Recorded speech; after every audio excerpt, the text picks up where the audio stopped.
Donc, on a le livre des simples, les vertus des plantes médicinales. Ici, le livre, il est beaucoup plus gros que le livre précédent. Encore les éditions Ridiska. Lui, je crois qu'on est à sa deuxième édition, je crois. Oups. Allez voir ici. 2014, 2016. Moi, j'ai l'édition 2016 ici que j'ai en main. Mais c'est vraiment un très beau livre. Je suis tombée par hasard au magasin, dans une librairie, sur ce livre-là. Je l'ai trouvé beau, je l'ai feuilleté et vraiment, il est, il est doré, là. Il fait vraiment comme vieux livre, tout bien fait par des moines, par exemple. Donc, on va l'ouvrir. Voilà. C'est écrit par Erika Laïs. Et voilà. Bon, on a un petit prologue.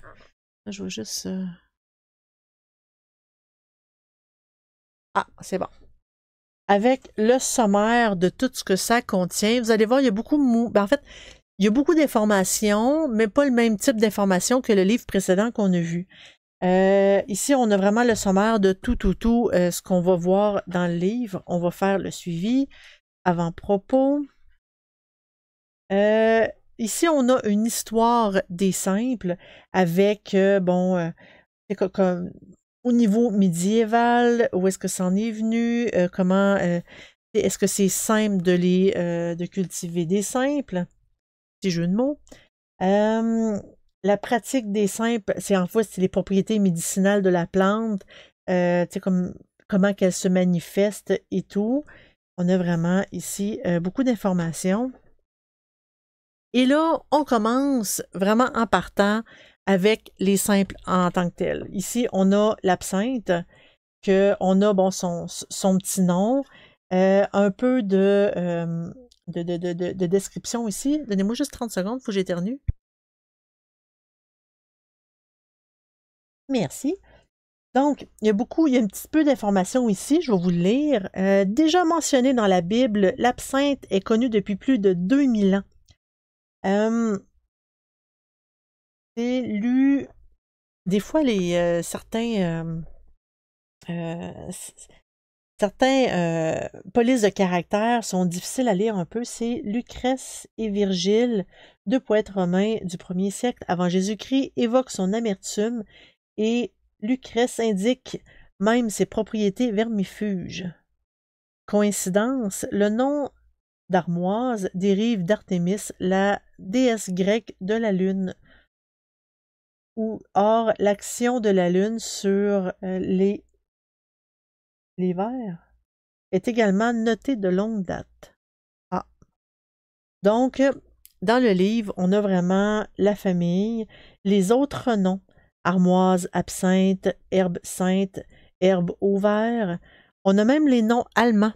Et là, je ne me tenterai pas de les dire. On a le nom anglais, Wormwood, ici. C'est quand même intéressant d'avoir ça ici, surtout les noms anglais, parce que partout sur Internet, on a beaucoup de noms anglais. Et surtout, moi, quand je reçois Witch Casket, tous les noms sont en anglais. On a ici les pouvoirs qu'on lui donne. Et c'est aussi des pouvoirs aussi que Hildegarde de Bingen lui donnait. Elle a quand même fait des excellents livres sur fait d'excellents livres sur tout ce qui est plantes médicinales et les remèdes. Il s'y fait beaucoup ici dans le livre. Donc, on a les vertus, les propriétés vermifuges et toniques, amères, blablabla, et les signes particuliers. Donc, les signes particuliers, c'est vraiment, ici, on a le dessin de la plante en tant que telle. Ensuite, ici, chaque plante a 3 pages. Donc, au jardin des simples, il parle que c'est une vivace qui s'obtient par semis, on sème quand la température atteint environ 20 degrés, la levée est rapide. Donc, il y a vraiment toutes les utilisations, les parties utilisées, la cueillette et la conservation, les préparations qu'on peut faire avec, et le commentaire de Hildegarde, ici. Et là, on a toutes les plantes ici, que une après l'autre, on a le même type d'information. Tout est super bien décoré, tout est très bien placé, je trouve. Vraiment, là, c'est du très beau dessin. Je vais tasser ça. Plus facile pour mes bras. Donc, des ours, l'alchimie.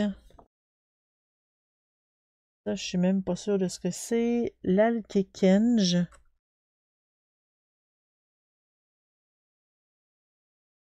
Je ne la connais pas. L'armoise vulgaire. Et l'arnica, donc il y en a vraiment plusieurs.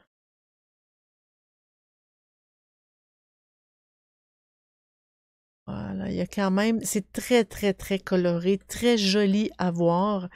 OK, il y a peut-être le petit texte ici qui est peut-être un peu difficile à cause de la police de caractère à lire, je veux dire. Mais sinon, les informations sont très intéressantes. Le framboisier, qui est d'ailleurs mon fruit préféré, je le mentionne comme cela.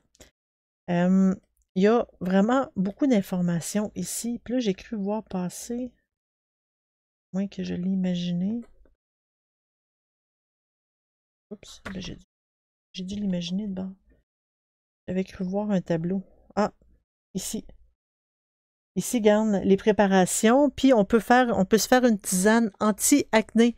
Et on a vraiment tous les ingrédients avec la quantité à mettre pour faire notre petite tisane anti-acné. Sur quelques pages ici, il y a des recettes. Une huile de massage pour les articulations douloureuses. C'est quand même très intéressant. Et là, je l'avance. Parce que il y en a quand même. Il y en a beaucoup quand même. Il n'y a pas toutes les mêmes. Il y en a là-dedans qu'il n'y avait pas dans le premier et inversement. Mais avoir les deux, j'aime vraiment ça beaucoup parce que quand je ne le trouve pas dans un, souvent je le trouve dans l'autre. C'est le thym.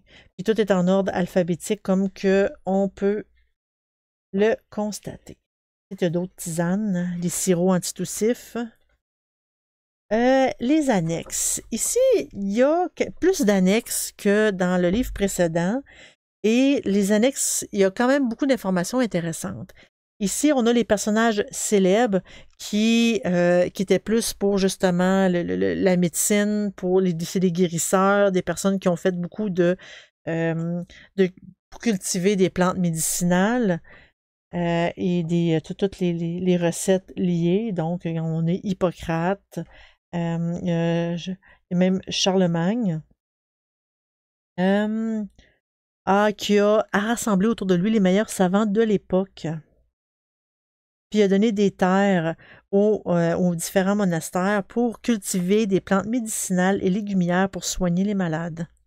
Il a quand même eu un impact. Et il y en a vraiment plusieurs. Des carnets d'adresses, si on veut, c'est les fournisseurs de semences ou de plantes, si on veut aller en acheter. Évidemment, c'est en Europe, c'est probablement tous en France.